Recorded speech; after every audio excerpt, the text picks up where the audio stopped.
Bonjour à toutes et à tous et bienvenue pour ce temps de parole. Sujet important évoqué ce matin avec Bertrand Lavieck, le patron de la météo. La météo, Dieu sait qu'elle compte à Mayotte. On en dépend énormément. Bertrand, bonjour. Oui, bonjour. Alors, on vous a reçu pendant la saison des pluies, où on a battu des records de chaleur, des records de pluie. On a eu une saison particulière, arrivée très tard. Vous nous avez parlé du phénomène El Niño. Aujourd'hui, vous venez sur ce plateau, on a basculé d'une saison à l'autre. Donc on a deux saisons, saison sèche, saison des pluies. On est dans la saison sèche et on bascule sur, cette fois-ci, la Niña. Qu'est-ce que c'est que ça ? Qu'est-ce qui se passe ? Alors, déjà, il faut revenir sur la saison d'avant. C'est-à-dire que El Niño, c'est un phénomène climatique à l'échelle mondiale. Donc, c'est une petite anomalie de température, des températures qui sont anormalement froides dans le Pacifique, qui ont des liens et qui ont des sujets qui ont un impact sur l'ensemble de la planète. Alors, chez nous, ça a donné ça, c'est-à-dire une saison des pluies un petit peu tardive, de la chaleur, puisqu'on a battu des records de température. On n'a jamais eu aussi chaud à Mayotte. On a eu les mois de janvier, le mois de février, le mois de mars, le mois d'avril, plus avant novembre, décembre, qui ont été parmi les plus chauds jamais enregistrés à Mayotte. Donc c'est quelque chose de complètement incroyable. Une saison des pluies un petit peu étrange parce qu'on a battu des records de pluie. Alors il y a beaucoup de gens que quand je rencontre dans la rue, ils me disent il n'a pas plu cette année. Si, on a eu des records de pluie absolus, il n'a jamais plu autant sur le sud de l'île. Mais de manière très concentrée. Très concentrée, et c'est arrivé en 6-7 épisodes.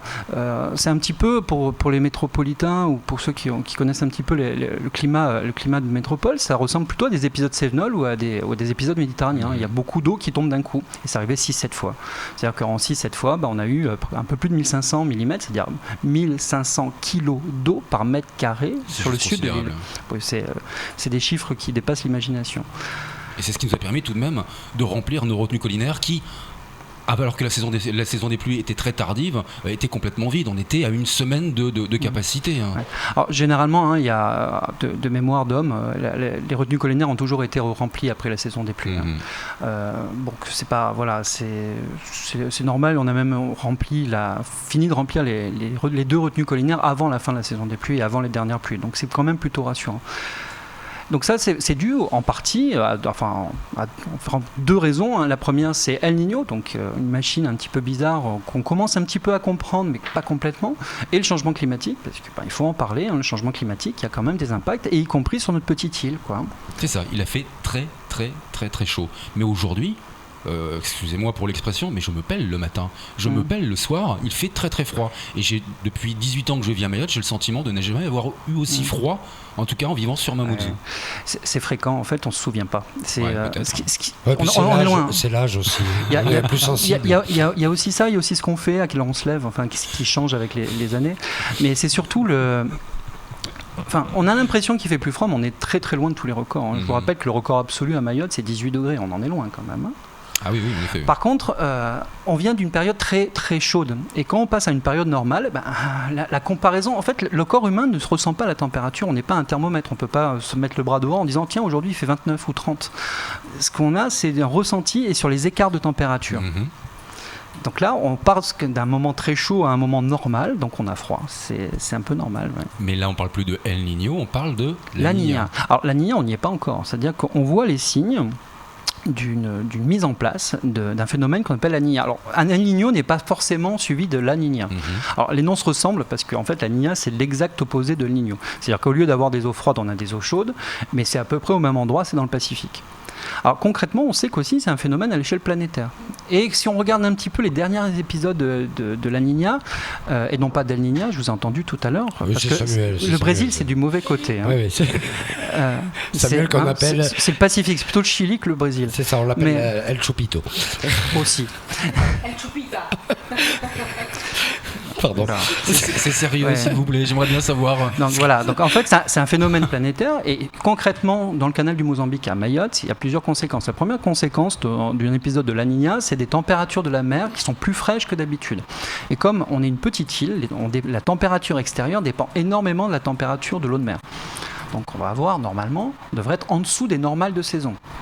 Alors, il faut quand même relativiser parce que ça dépend. On ne sait pas à quel niveau, à quel degré. On est très tôt. Hein, on est à peine en juin. Hein, on est loin d'être en décembre. Ouais.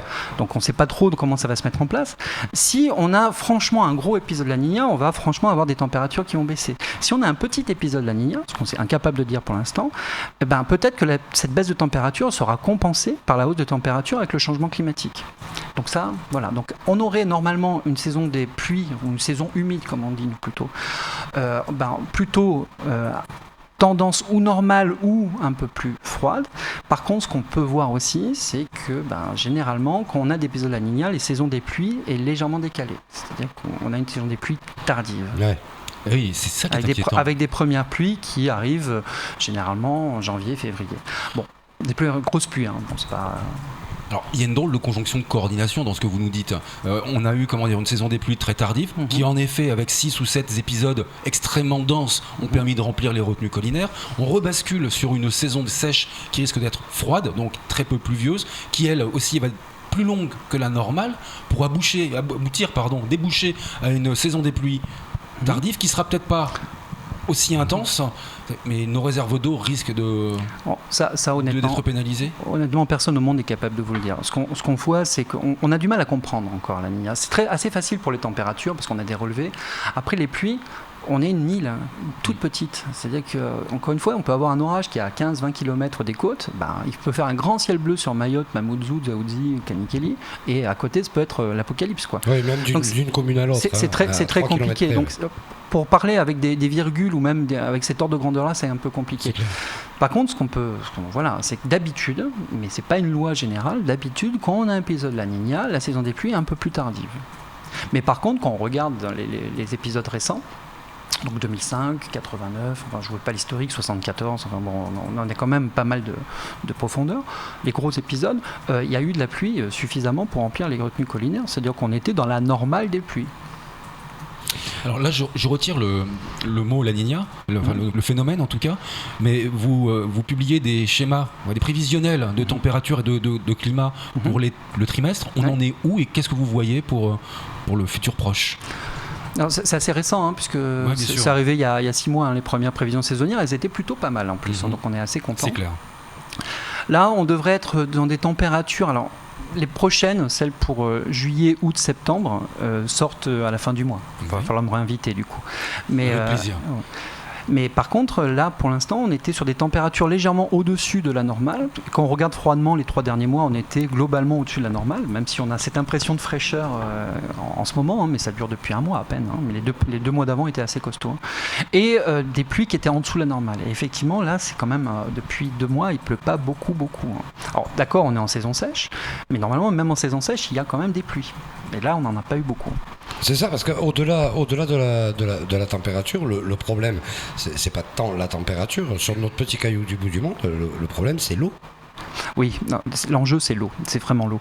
Même pour le changement climatique, alors moi je parle de changement climatique, je parle pas de réchauffement climatique. Alors, même si beaucoup de gens font l'amalgame, parce que le changement climatique, on n'a pas que la température, on a aussi l'eau. L'enjeu c'est vraiment l'eau.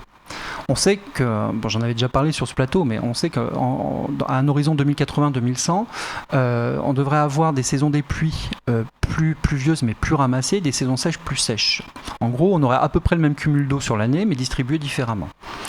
Donc là, on voit quand même, alors c'est très dur de faire un lien entre un épiphénomène, un épisode ponctuel et le changement climatique global, mais ça ressemblera un petit peu à ce qu'on a connu cette année, quoi.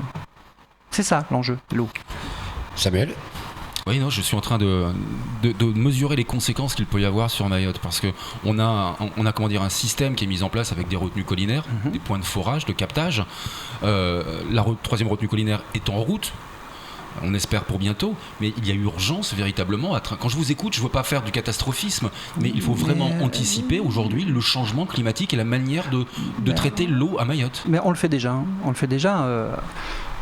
j'en parle d'autant plus que moi, je ne travaille pas à la préfecture, hein, moi je suis météorologue, mais Tout à fait. non, c'est pris en compte. C'est pris en compte. On a des discussions très fréquentes. Il y a eu le comité de suivi de la ressource en eau, alors appelé communément comité sécheresse, qui s'est réuni plein de fois l'année dernière, où on a abordé les sujets. Enfin voilà, c'est une problématique qui est connue. C'est une problématique qui est prise en compte par l'État, mais aussi par les collectivités locales. C'est pas quelque chose qu'on découvre aujourd'hui, heureusement. Oui, le SDAGE, le comité de bassin et ainsi de suite, qui anticipe tout ça. Voilà, on est très proche de la DEAL.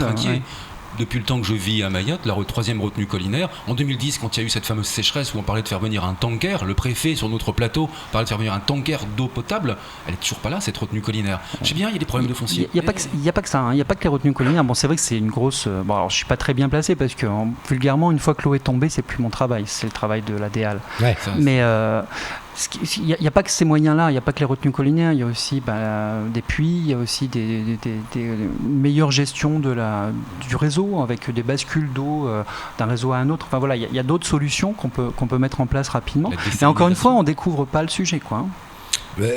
Parce que oui, Samuel, à ce propos, en équipe, tout le monde avait des chauffe-eau solaires parce qu'il y a du soleil, mais il y a d'autres îles où tout le monde est équipé d'une citerne pour, en cas de problème, avoir sa propre flotte. Même si elle n'est pas potable, au moins pour se laver, faire la vaisselle, etc. Ce genre de choses. Alors ça ne dépend pas de vous une fois que l'eau est tombée, mais est-ce qu'on y réfléchit du côté des autorités ? Oui, bien sûr. Non, en fait, tout est sur la table. Hein. Enfin, je ne fais pas de langue de bois. Je dis vraiment, c'est un sujet qui est connu, c'est un sujet sur lequel un certain nombre de personnes travaillent. Alors aussi bien des autorités sanitaires, mais que des autorités comme la DEAL, évidemment nous, la préfecture. Enfin voilà, c'est beaucoup de sujets comme ça. Quoi. Alors là aussi, vous ne vous êtes pas trompé. Vous nous aviez dit que la saison cyclonique ne serait pas forcément la plus intense, mais qu'il risquait d'avoir des épisodes denses. Oui, c'est exactement ce qui s'est passé. Là, on peut rien vous reprocher sur le sujet. Comment est-ce que vous anticipez, et si vous anticipez déjà, la prochaine saison cyclonique ? De la même manière ? Non, la Niña change un peu la donne en fait. On sait que... Alors c'est un tout petit peu plus compliqué, c'est un peu technique, je vais essayer de ne pas noyer vos téléspectateurs et vos auditeurs, mais en fait la saison cyclonique, quand un épisode de la Niña est un peu plus décalé vers l'Australie, mais par contre elle est plus intense. Mais seulement, il y a une question de chemin. En fait. Les chemins sont plus faciles pour arriver jusqu'à nous. Ouais. Voilà, c'est une réponse un peu à la Gascon, mais je peux pas faire mieux. C'est-à-dire que normalement, il devrait y avoir plus que la normale d'épisodes. Fidji, ils ont mangé cette année. Fidji, oui, mais au rugby, mais pas. Non, mais sur rugby à 7. Entre l'Australie et nous, il y a eu de vrais épisodes. Les Fidji, entre l'Australie et nous, vous n'avez pas fait d'études de géographie, vous. Non, les Fidji, c'est entre. Non, enfin, oui, c'est de l'autre côté. Mais oui. Oui. En fait, non. Ce qu'il faut voir, c'est qu'il y aura forcément plus de phénomènes que la normale, qui serait beaucoup plus loin que d'habitude que nous, mais par contre que les routes pour se déplacer de l'Australie vers Mada, en gros, seraient plus facilitées. Voilà. C'est toujours un peu compliqué. On rentre dans des choses un petit peu complexes. Voilà. D'accord. Concrètement, on est en train de changer de système climatique, de modèle climatique. Non, il y a eu l'épisode de El Niño ou la Niña, c'est des choses qu'on... Je veux dire à l'échelle planétaire. À l'échelle planétaire. Oui, à l'échelle planétaire. Enfin, voilà, on a eu le mois de mai le plus chaud jamais enregistré par l'Organisation mondiale de la météorologie, qui suivait le mois d'avril le plus chaud jamais enregistré par l'Organisation mondiale de la météorologie. Et je peux remonter très loin comme ça. Oui, ça change évidemment. Donc fatalement, Mayotte sera impacté avec le temps. Fatalement, mais c'est déjà un peu. On a battu des records de température cette année. Mais c'est encore supportable. C'est encore supportable, j'ai envie de dire. On n'est pas dans de la souffrance véritablement. On prend 1,3 degrés par dizaine d'années en gros. C'est ça le changement climatique sur Mayotte. C'est terrible. Merci beaucoup Bertrand. C'était le temps de parole de Bertrand Lavieille, le patron de Météo France pour Mayotte. Tout de suite, la suite de nos programmes.